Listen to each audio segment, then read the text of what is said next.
much more than that. I'm a leader, I'm a mother, I'm a sister and a daughter, I'm a lover and a fighter. I'm a woman. I'm confident and beautiful. I'm creative and powerful. Let them talk the talk. I'll walk the walk. I am more than these words. I am who I am. I am Max Mara.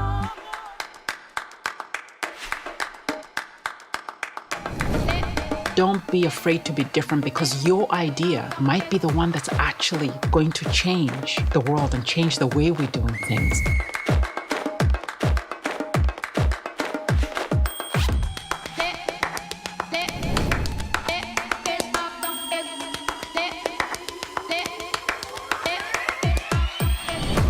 You have to give people examples of how they can be anything. We are more powerful when we speak to each other. There are real barriers that need to be broken down in order for everybody to feel comfortable in all spaces. Be you, and you can be successful.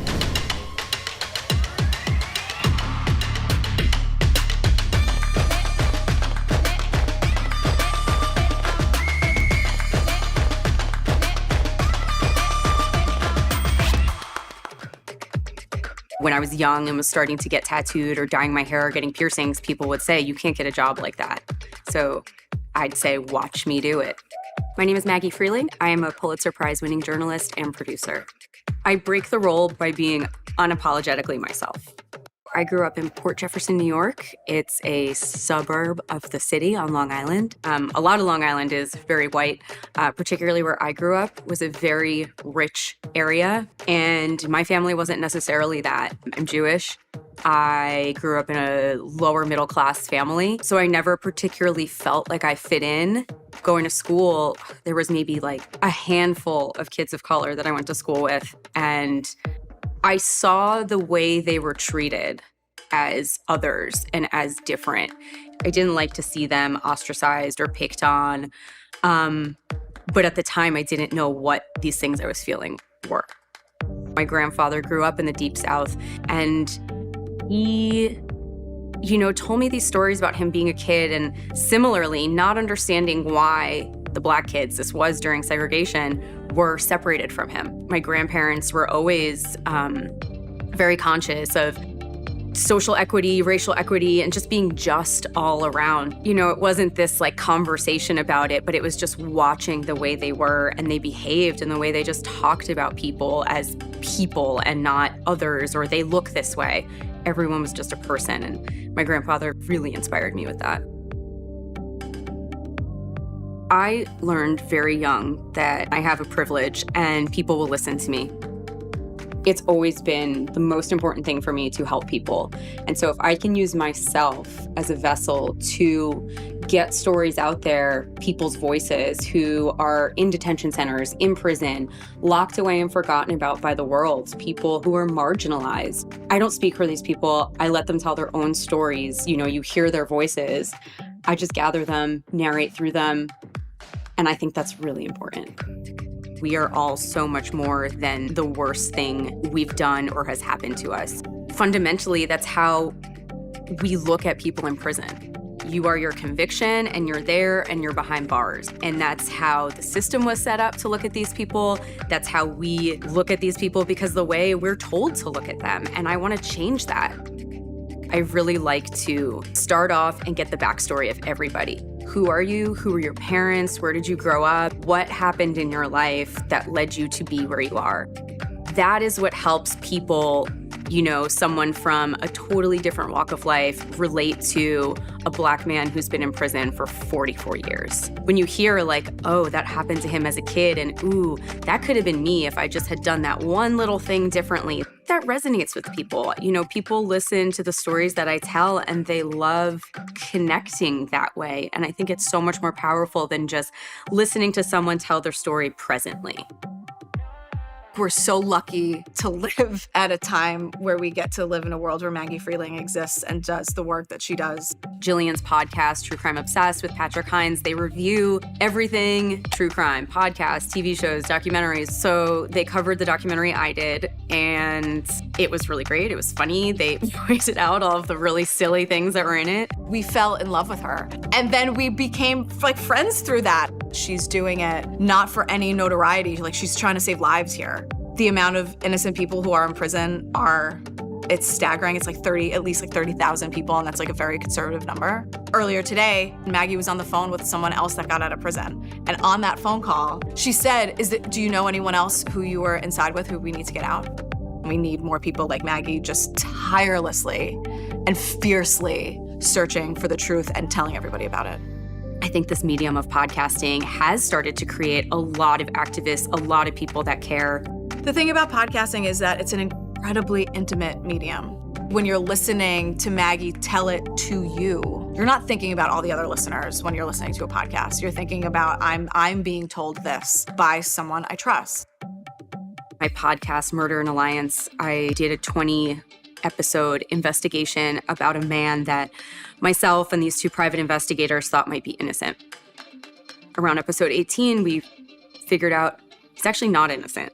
We think he did this, and we had spent almost 2 years on this case. I had the most visceral, emotional reaction to that, not only because I was upset that I had been duped and put so much time into a podcast that wasn't going to help somebody, which is what my goal was. And I cannot tell you how many people reached out and said, this is what I want to hear when I listen to journalism. It was just all so much to take in going into this investigation, thinking one thing and having the information start to lay out something different. I don't know. I feel really, confused. I just think about Sue. I don't want to have to say to her, can't do this. I don't want to say that to her. I'm just like, what if David did this? It's really, really amazing, the amount of people who reach out and say, how can I help? What can I do? I heard this story. And that is so inspiring. And that also keeps me going. Not only the haters, but the people who do care and say, keep doing this work because I hear it and I care. My mom always encouraged me to be me, be creative. My expression was in the way that I look. If I can put amazing credentials on my resume, it should not matter what I look like. Looking the way that I look is groundbreaking because I would bet there are no other Pulitzers with neck tattoos. And I've sat down with Hank Skinner. He's been in prison for over 30 years, and we had been corresponding for years. So when I finally met him in person and sat down, he said, man, if I knew this was you and what you looked like, I would have been way more open to talk to you sooner. And I think that's because I look like and act like a person that he can relate to. For women to get to where they want to be, we really have to believe in ourselves. I have so many young girls that come up to me and say, you inspired me to be me. I can look and dress the way I want, and that shouldn't matter. What should matter is my inside, my person, my brain. I can have a nose ring and have this job. Yeah, girl, you have that nose ring. Like, you have brains, you can have that job with your nose ring. The world is your oyster no matter what you look like. And that goes for skin color, everything, gender identity. Be you and you can be successful. Just be you and have that drive. I am honored to be a part of World Women Hour.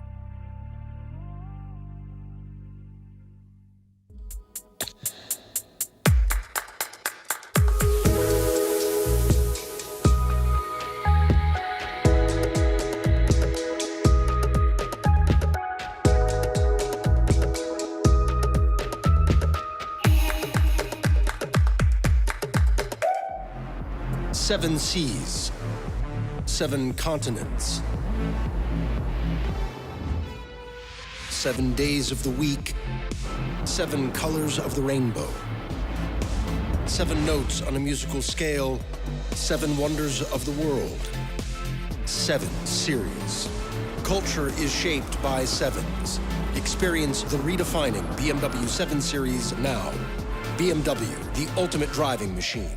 I am my ancestors' wildest dreams. And I break the role by giving permission to my girls and young women around the world to really reach for their wildest dreams. My name is Emma Andrews, and I'm Vice President of Global Patient Advocacy at Pfizer. I am doing the unexpected by redefining what a woman in healthcare looks like. I was born in Kampala, Uganda, East Africa, but really grew up in Côte d'Ivoire. And I'm one of 7 siblings, so we're a family of 9. Similar to many other families, we fled Uganda during the Idi Amin era. And that's because my dad was a political prisoner for 11 months, and he was one of the lucky ones who survived. So we fled Uganda and resettled in Abidjan, Côte d'Ivoire. My mom, Veronica Namulondo, is one of my biggest influences. And it started down just really observing how she interacted with patients at the rural clinic where she volunteered. You could see that the healthcare system in Uganda was a lot more fractured after several years of civil war. Then we went to Abidjan, which was not as fractured, but you could still see the inequities when we came to rural versus urban settings. I just felt that it was unjust. Your zip code shouldn't dictate what kind of quality healthcare you get. And her influence was me wanting to do something about those inequities. And that led me to the path of becoming a pharmacist and getting my Doctor of Pharmacy degree. My team and I, we're responsible for leading the company's efforts of embedding the patient perspective across everything we do, from the earliest points in discovery to when a medicine is prescribed anywhere in the world. And then Aunt Pros taught me the importance of humility. She was the first female engineer, not only in Uganda, but in entire East Africa. I mean, someone would think that she would lead with that, but no. The important thing for her, too, is to pull others up. So she's made really a commitment to be a vocal about women in STEM. And then my second auntie is Auntie Liz. She had a 30-year career working with non-governmental agencies, and her career culminated as her being Deputy Director of the United Nations Development Program. So from her, I learned the importance of listening and the importance of inclusive leadership. And then finally, in my career at Pfizer, one that stands out is Dr. Frida Lewis Hall. She was the first Black female Executive Vice President Chief Medical Officer. Emma was responsible for establishing the Pfizer Pharmacist engagement platform. This was perfect because she's so great at engaging and connecting. And I remember reaching out to her and saying, you know, I'd love to meet with you to just get your thoughts on my career aspirations. And she responded and made time. So she came to me and asked for some career advice. And I asked her a question that I often ask, which is, what brings you joy? Because if you know what that is, then your passion shines through and you can't hold your authentic self back anymore. And it's been so exciting to see her grow and develop and deliver so much on behalf of patients.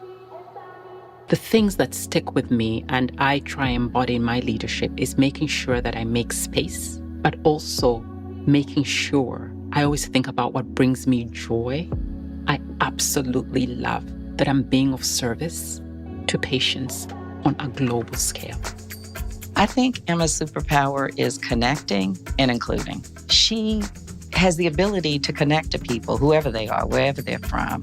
You know, I said included, and lots of leaders include people. But making people feel included, that's magic, and Emma has that. I started my career in the community and hospital settings. There, I became acutely aware of how sometimes patients would walk in not really understanding what their diagnosis was, what their medicine was. And I realized the issue lies with the healthcare professional for us to be able to talk in a manner that patients can understand and that lead to activation. So that's where my passion for health literacy kind of was born. Health literacy simply means that you can share health information in a manner that can understand and that leads to activation. Patients need a voice. And whether you're the translator for them, you're the amplifier for them, this is so critically important. Now, I've seen patient advocacy change, and I've seen Emma change it. And it's gone from asking for, demanding what we think you need as scientists, as healthcare professionals, to partnering with patients to help advocate for what they say they need. The fact that our entire portfolio of innovative and off-patent medicines is going to be made available to 1.2 billion people in low and middle income countries at a not-for-profit cost gives me that energy to get up every day and do more. My husband and my daughters are my raison d'etre. You know, they really ground me. But also I'm an avid yogi and love the practice of it. Self-care, honestly, is something that's so important, but it didn't really come to light until I was in my 30s when I realized, you know what, I really needed an outlet. And I am so happy that I found yoga. It's such a central part of who I am and how I, re-energize and recalibrate. If young girls and women feel empowered, they will show up differently and be really true to themselves. And what does that mean? Giving them the tools they need, the mentoring, making sure that they build their network, making sure that they know that they stay true to themselves. Don't be afraid to be different, because your idea that you're afraid of might be the one that's actually going to change the world and change the way we're doing things. I'm honored to be a part of World Woman Hour because of the women that shaped who I am today, and also because I'm very optimistic about the future leaders that are coming along, but also being very intentional that I'm also playing a role to be able to develop and bring those young leaders along.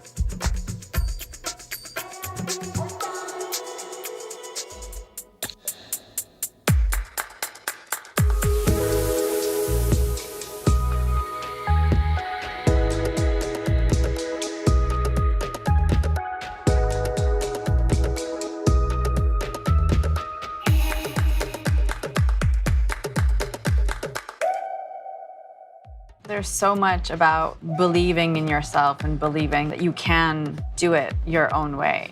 I think when you're younger, you're just more afraid to do that because it's just not as proven. But I think when you're around for a while and you try different things and then you're like, oh, well, this is my one life. I gotta be able to be proud of my work. And, what does that mean? Hi, I'm Marjan Neshat, and I'm an actress. I'm doing the unexpected by playing Sandra.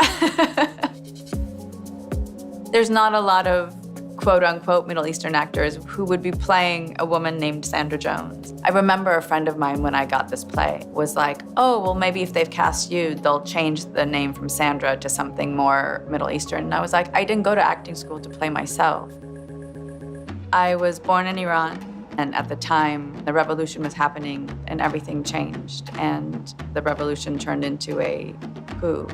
And one day, my sister was walking us down the street and this van pulled up. And they were like yelling at her that this thing called a manto, like an overcoat basically, wasn't buttoned enough and her scarf wasn't forward enough. And I thought they were gonna take her. And I just started screaming my head off. And after that, I think we came to Seattle. My sister's a doctor, like all good Iranian girls. I mean, I think that she would have pursued medicine and that it was her thing, but I think she also didn't feel like she had the room to rebel in any way or have that time for self-discovery, because I think there is this pressure of like, you get this opportunity, you better do something with it. Whereas I think when I came, I was much younger and, I had parents who were immigrants who were afraid of everything. So I was on the outside. I just constantly felt like I'm other. And I started to audition for plays. And I did my first play when I was 14. And it was the first experience I'd ever had of not being on the outside. It was like my first experience of not feeling lonely. The first time I told my mom, she was like, people in our family don't do this. But I pursued it so doggedly, and I was like, I'm doing this. And ultimately, they became very supportive of me. I was about to have my first public reading in New York at Ensemble Studio Theater. And I was hesitant, but partly because this part, Afia, who's the lead character in the play, in a lot of ways, like spiritually, all of these women like are the women in my family. And I was just so nervous, like who was the person that was gonna come in and be able to like deliver this part? And then Marjan read it. And I just remember this like welling up of emotion because I think there was a recognition that in her I had really found a creative partner, someone that knew who these women were and that challenged a lot of our, I think, stereotypical notions of what women from the Middle East or Southeast Asia are like. And she's just phenomenal. So from that point on, like, I just try to work with Marjan whenever I can. Sylvia does not suffer fools. I think, especially as a young woman, I think you tend to be pushed around by a lot of people with power saying, well, you should do this, or if you really want to succeed, you got to do this. And she sticks to her guns in a way I've never, ever seen. It is remarkable. For a long time, when I started out, there was this thing of like, well, we'll save you for the Middle Eastern part. And a lot of times, what the Middle Eastern parts were tasked with is to give a lesson and not be a fully dynamic, complicated, raunchy, funny human being. Like, it's sad to even say it, but sometimes you have to remind people that these women exist. I think we have these ideas of like what women in the Middle East and Southeast Asia are, which is like demure or retreating and it's just the opposite is true. They're strong women holding their own and often taking care of all the people around them. If you show people in one light all the time, people assume that's what they are. And like you have to give people examples of how they can be anything because that's what they need to do in order to grow. And I think that's what you get when you welcome people to the table with a multitude of different experiences, is you have those stories treated with care and with respect so that they don't become maudlin, melodramatic, they just stay practical. I say this a lot, I think that theater is the place that we go to examine ourselves and for society to examine itself. And what does it mean if what we're seeing on stage doesn't reflect society? Like, then we have a big problem.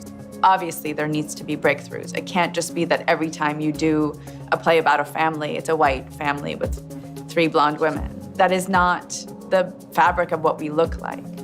Part of breaking the rules, like really helping people develop like and understand what their role is and could be. Like if there's room to do it differently, I think we have to support and empower that. Go out and meet more people and connect with more people and take more risks and work harder. I'm honored to be part of World Woman Hour. If in any way I can be a small part of helping anyone else or making the world slightly better, I couldn't ask for something more meaningful or important.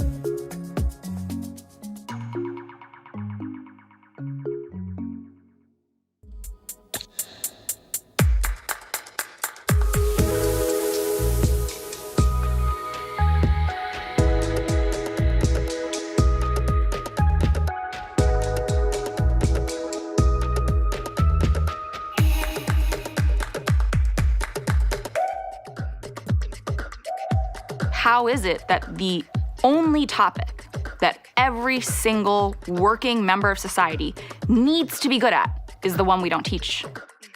I'm Vivian Tu, AKA your Rich BFF and your favorite Wall Street girly. I break the rule by having some uncomfortable conversations. I grew up in the suburbs of Maryland in a middle-class, upper-middle-class community where we weren't the majority. I would say when I was very young, my parents were a little bit of the tiger parents. They fled China to come here so that I could have all the opportunities they didn't feel like they necessarily had. So education was a really, really big one. And I think that very much shaped how I perceived the world. They wanted me to be just as, if not better, than all of my peers. Those expectations became something that I expected of myself. I was always acutely aware that like my parents were very frugal.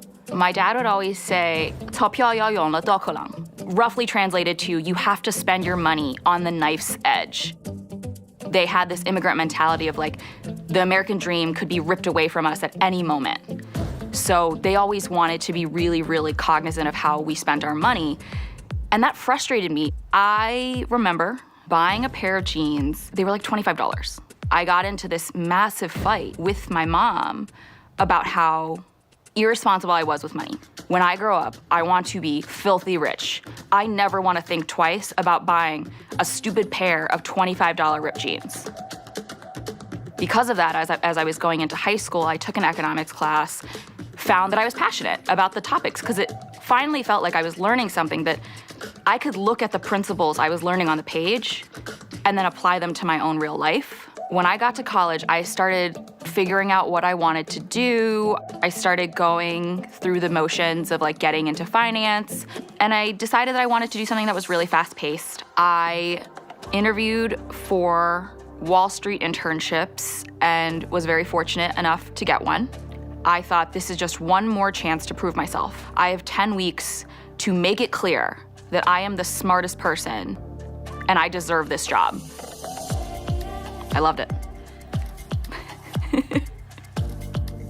When you think about Asian Americans, and especially Asian American females, I think there's always this perception of kind of like a model minority where you're reserved, you respect authority, you get the job done, you don't complain. I am smart, I am accomplished, and I am successful because I am a woman. But I think as you see Vivian in all that she does, she has this like amazing combination of grit and determination that I think whatever that goal is will help make her successful and stop at nothing to reach that goal in a good way. For the first time, I was seeing trading floor dynamics. They were calling clients with this hand, talking to their research analyst with the second phone. It was just so cool. It was like what I had seen in the movies. There was only one other woman, and coincidentally for me, she happened to be an Asian woman. As luck would have it, she ended up becoming my mentor. She was just so smart and so powerful. That's the only word I can really think of. And when I met her, I was like, I want to be like you.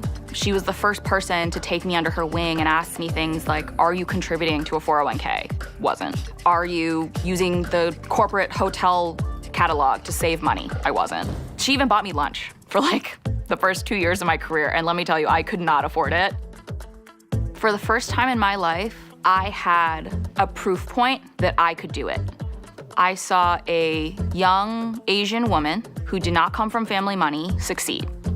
Having female leadership guiding me was incredible. One day we came in and this new person came to the desk, fired half of the old people. The head of our desk got fired. The desk's culture changed overnight. Either you're getting with the program or you're gonna be chopped liver. I began to face what I consider to be serious adversity in the workplace. My new manager did not respect me. He would say things like, you're too girly for this job. One day I walked into work with a long cardigan, and he looked at me dead in the eye. He folded his hands and he bowed and he said, is that a kimono? I knew I had to go. While I was figuring out my new job, I made a lot of friends. And those friends, they would find out that my previous job had been on Wall Street. And the immediate reaction would be, oh, you're going to rebalance my 401k. I got so many of the same questions. I said, well, you guys, I can't answer the question for everybody. I'm just gonna make a video. Welcome to Rich Talk. I had the idea to do it for quite a while because I saw some horrible, terrible advice going around. And I was like, no, do not do that. And that's what my first video was. Take it from someone who learned. I can show you how. I had 100,000 followers by the end of the week.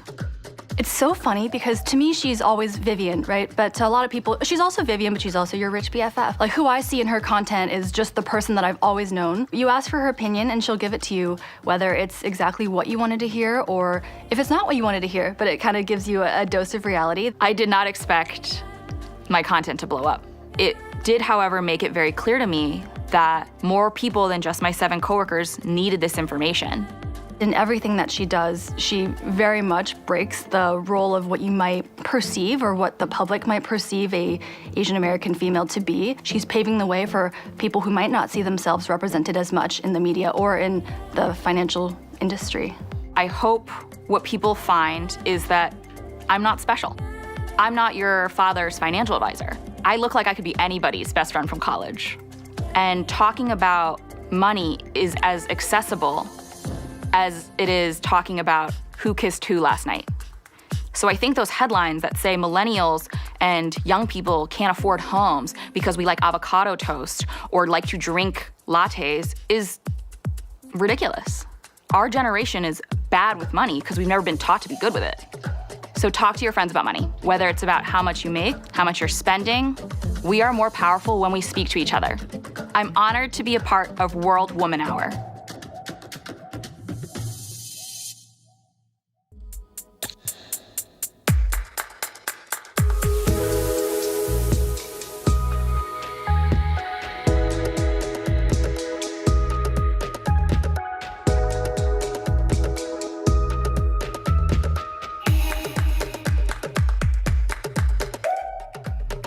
I don't know that I could have worked someplace that was, let's just do it the way we've always done it.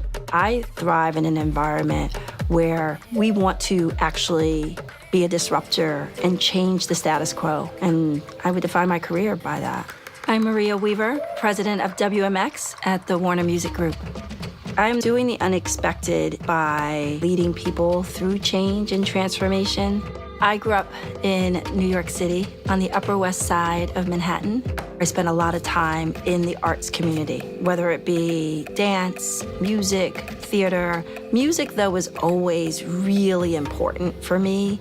In New York during that time, music was so influential. There was hip hop, there was punk, all different types of music happening. And I spent a lot of time going to clubs, roller skating. Loved to roller skate. My family life was definitely so influential. My dad was such a strong force. And even though he passed away when I was still so young, my dad is the great-grandson of Frederick Douglass. And so I also knew the family history of what it meant to be a descendant of a Douglass. He was 30 years older than my mom. He had 3 children. My mom, when they got married, she had 3 children. So I always say we were the original Brady Bunch. Being able, when you're 8 years old, to already see your siblings pursuing their careers and pursuing their passions. When you're very young, it alters how you think about your own career and your own growth. I quickly learned that the pursuit of passion was above all and paramount for myself.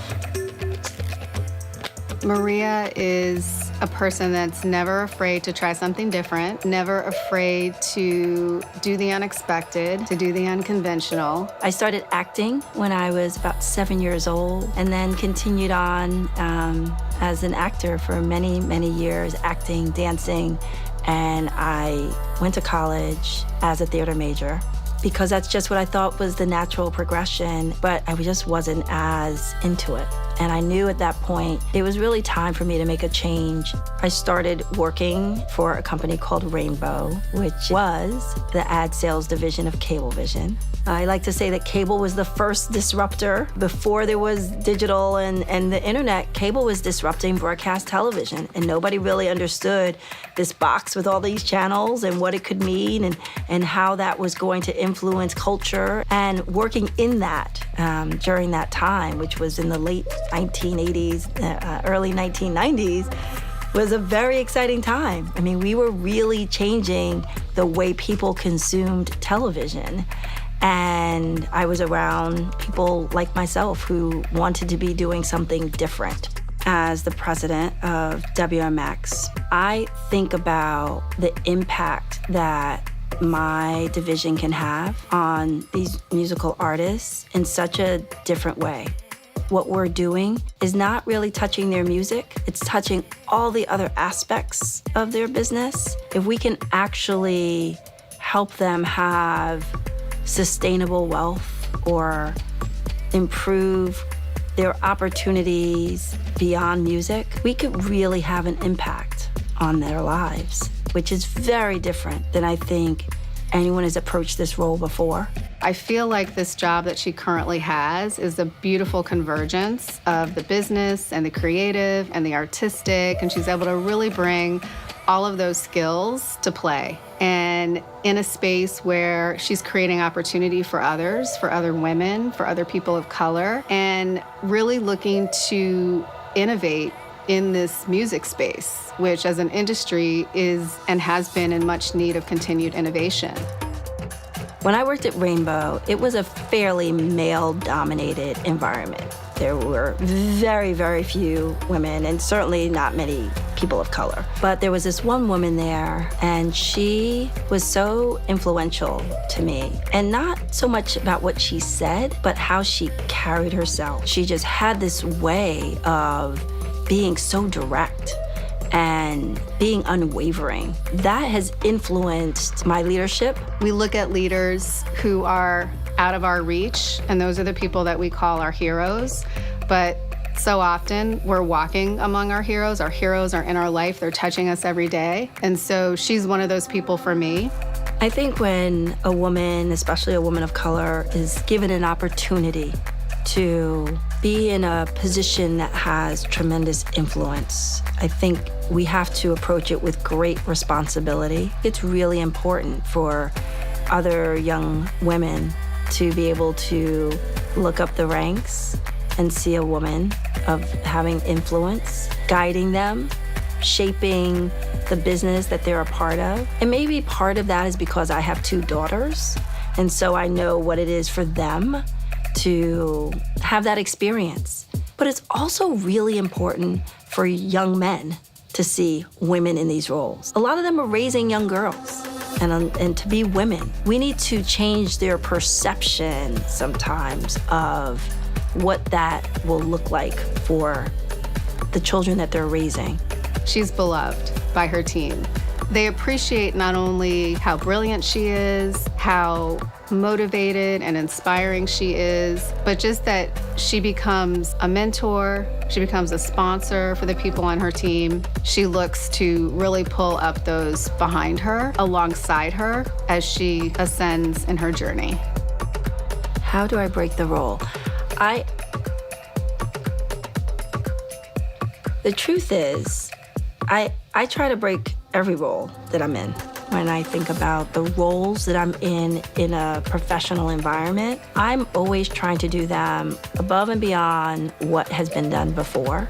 When I'm in a role where there's a predecessor, or there's someone that I could possibly be compared to, it's really important to me that I create a name for myself in that role.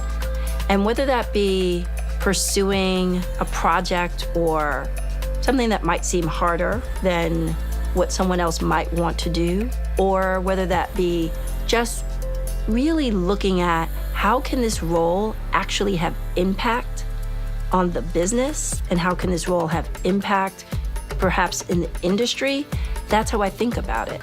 When I leave a company, I hope that I leave it having left a mark, and someone can say, oh, Maria Weaver was a part of that, or Maria Weaver led that, or Maria Weaver created that. That is, to me, so important that you create something that lives on without you.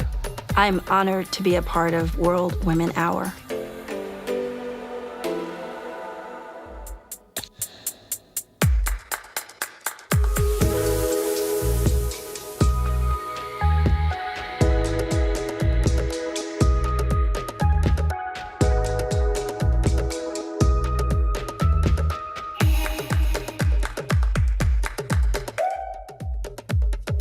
I think there are real barriers that need to be broken down in order for everybody to feel comfortable in all spaces. I'm Jessica Watkins, and I'm a NASA astronaut. I break the role by being a Black woman on the International Space Station. So I spent the first several years of my life growing up in Maryland, and then our family moved to Boulder, Colorado. I think now I recognize the impact that growing up in Boulder and being so close to the foothills, so close to the Flatirons Mountains right there, that probably somewhere in me was sowing a seed of geology that I would eventually figure out and start to pursue. From a pretty young age, I actually first voiced a desire to be an astronaut. I think I was about 10. What really drove me to that was just this idea of being able to explore the unknown and really just being able to reach out and answer unanswerable questions. I actually was at a after-school enrichment program at the Judith Resnick Elementary School. I came home and asked, who she was, and my parents told me a little bit about her story. And that was kind of the first time that I realized that you could be an astronaut. You can do this for a career and go to space. I will never forget the day that I got the first email from somebody who worked at NASA. And the email mentioned, that we'd be interested in having you come and work on the Phoenix Mars lander. So the idea that I was going to be able to come in and work for NASA and be able to contribute to this mission in some small way was just so exciting. The ways that we can come together and really have kind of a singular mission is what we need right now. Just focus on what makes us humans and the things that we have in common. So I'm really excited about being a part of that. I launched on the SpaceX Dragon in April of last year. It really is just this amazing experience, sitting on top of the Falcon 9 rocket, getting ready to launch. I think certainly being up on orbit and getting to see the Earth kind of as one ecosystem and one single fragile place where we all live, how interdependent we are on each other. And it really reminds you of how important it is to take care of this planet that we all get to live on.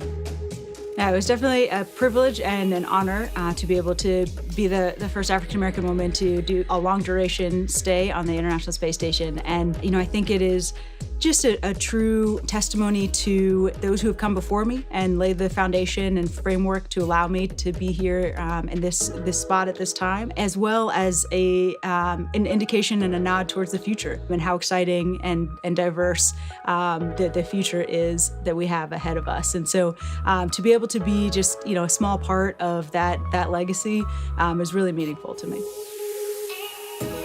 I really hope that when people look at what we do here at NASA, that they will see how large of a team it really takes to do some of the amazing things that you see NASA doing. Just from early on working on the Curiosity Mars rover. Every day, a team of 400 scientists getting in a room, different disciplines, different goals in mind, all deciding where to explore, where to send the rover the next day, and then integrating that with a whole team of engineers. It is easy for us to see all the ways that we are different and the ways that we are divided. But in reality, that type of teamwork on a daily basis is really what makes NASA great and what really sets us apart and allows us to do the amazing things that we're able to accomplish. Something that I'm really excited about is getting to be a part of the Artemis program. So going back to the moon here in the next few years and kind of building on what we did with Apollo and being able to add puzzle pieces of understanding about the moon, and as a result of that, being able to understand more about the solar system and Earth. It's just going to be a really important and an inspiring endeavor for humanity. Being able to see yourself in roles where people who look like you or come from backgrounds like you are able to step into it and do so successfully. I think that is, at least in my experience, has allowed me to see myself taking those steps forward and even those steps then beyond. I think it is true that we cannot be what we cannot see. Without those examples, we cannot see ourselves in these positions or places that we desire to be in. It makes it very difficult for us to set those as dreams. Having the dream is one thing, but the more that we can provide that representation, I think that just allows a pathway for others to follow behind and then eventually to lead. One message that I learned from my time on board the International Space Station was really just the importance of loving the people around you and just being aware of where the people in your community are coming from, what they need, and what you can do to help them. Be a good team player, be a good crewmate, and that is what's going to allow us to be successful in whatever mission we pursue down here on the ground. I'm honored to be a part of World Woman Hour.